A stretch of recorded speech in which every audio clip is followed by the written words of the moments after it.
Assalamualaikum warahmatullahi wabarakatuh. Perkenalkan, nama saya Dina Bibolo dari kampus Unwahas. Dengan Pak siapa ini?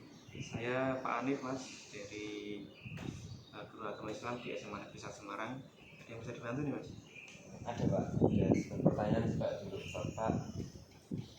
Dan pertanyaan pertama itu, apakah di sekolahan teman saya ada siswa ABK? Kenal rumah Pak?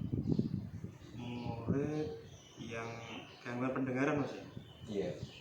Di sini saya ngajar 10 kelas kebetulan, jadi 30 jam pelajaran. Dari 10 kelas ini ada satu anak yang mengalami gangguan pendengaran. Yang nama siapa Pak? Untuk namanya Reza, kelasnya kelas 10-1. Jadi anak ini memang pendengarannya itu kurang dari teman-teman yang lainnya, agak kurang lah. Kalau berkomunikasi harus agak intens dan lebih ditinggikan volumenya, kira-kira begitu. Sama kayak gerakan bibirnya itu? Nah, kadang-kadang dia juga fokusnya di gerakan bibir kita ketika mengajarkan, tidak hanya fokus di volume yang kita keraskan, tapi lisan kita, visualnya harus jelas. Dan dari anak tersebut, pelajaran apa yang paling dia suka Pak? Kalau dari Reza sendiri paling suka olahraga biasanya, lari-lari, sepak bola. Yang paling dia senang sih voli. Jadi penglihatannya normal kan, jadi bisa merespon bola yang datang kemudian dilempar kembali gitu. Tapi untuk pelajaran yang lain agak ya dengan kekurangannya, akhirnya penerimanya kurang maksimal. Untuk metode sendiri Pak, pendekatan apa yang Bapak terapkan agar dia itu pembelajaran di kelas paham? Agar si Reza ini bisa memahami materi yang kita sampaikan, tentunya pendekatan yang kita lakukan adalah pendekatan yang intensif, Mas. Selain kita juga fokus dengan murid yang lainnya, tapi kita lebih memberikan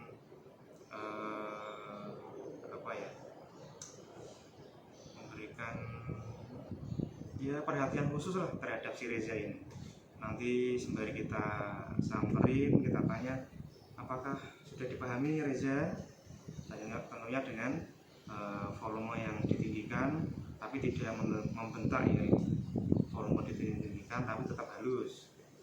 Dipastikan apakah sudah paham Reza. Kalau dia sudah paham, berarti kita bisa lanjutkan materi selanjutnya. Tapi apabila ada yang ditanyakan, maka kita akan jelaskan. Terus apa yang membuat si Reza ini bosan saat pembelajaran langsung Pak? Si Reza gampang bosan ketika melulu pelajaran itu disampaikan dengan cara cerita, ceramah gitu. Ya dasarnya pendengarannya agak kurang ya akhirnya ngapain ini ya. Gitu. Tapi kalau ada visual dengan PowerPoint, kemudian ada gambar-gambar yang ditampilkan, kemudian ada media ajar yang lengkap, ada metode-metode pelajaran yang dibuat dengan permainan seperti itu. Nah ini dia tidak bosan biasanya. Tapi gitu, Pak, ya? Nah ada ice breakingnya. Tapi kalau cuma ceramah dan cerita, wah ini agak membosankan bagi dia. Dan tentunya kita atur si Reza ini untuk duduk di bangku paling depan, yang paling dekat dengan guru. Jadi biar lebih jelas materi yang disampaikan dari guru ke Reza. Terus Pak, pertanyaan yang terakhir, hal apa yang membuat Bapak bisa memahami si Reza tersebut dan membuat paham si Reza? Yang saya pahami dari si Reza ketika dia sudah mulai meletakkan kepala di meja, wah itu sudah mulai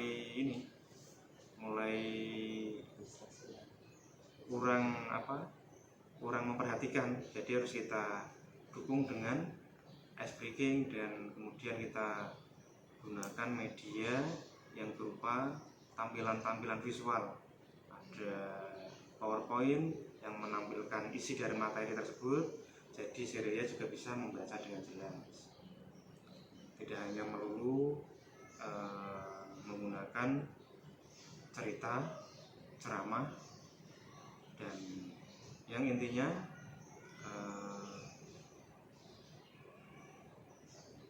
hanya menggunakan pendengaran. Ini jelas si Reza akan ketinggalan. Maka kita alihkan dengan menggunakan media visual biar walaupun pendengarannya kurang tapi matanya masih bisa memahami materi yang kita sampaikan. Kira-kira seperti itu.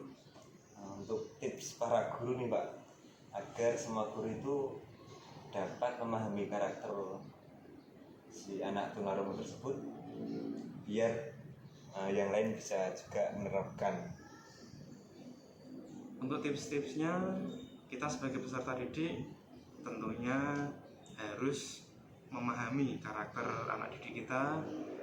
Kita harus memahami kekurangan anak didik kita. Kita juga harus memahami sampai mana kecerdasan IQ anak didik kita. Salah satunya kita suruh maju satu-satu menghadap kita, kemudian kita wawancarai lah.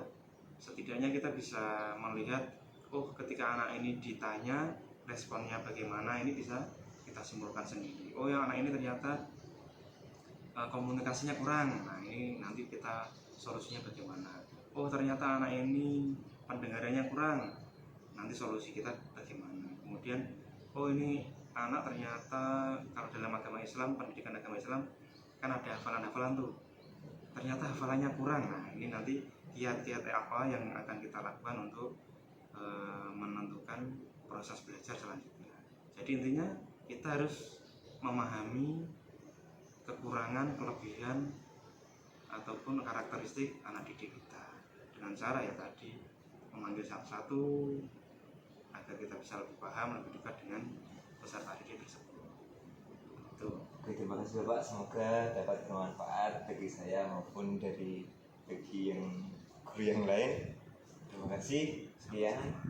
Assalamualaikum warahmatullahi wabarakatuh. Terima kasih. Assalamualaikum warahmatullahi wabarakatuh.